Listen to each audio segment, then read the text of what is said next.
mga boss, magandang hapon po. Ito po ay isa na naman pong guide para mai-discuss ko po sa inyo paano po mag-reconfigure ng sub-bendo without flashing. Yan.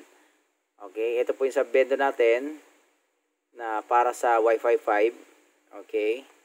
Currently naka-wireless siya, wireless mode.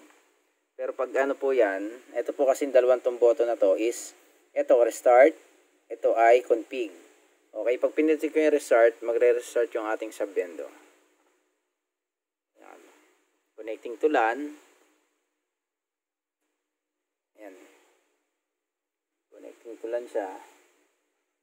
At meron yata ako. Ito. Kapit natin.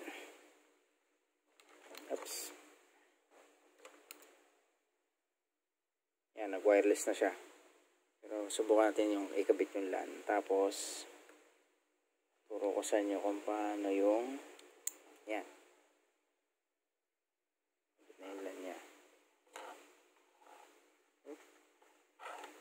Restart po natin ha.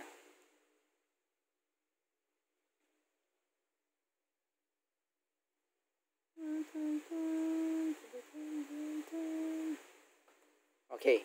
Ayan po. Nasa LAN mode na siya.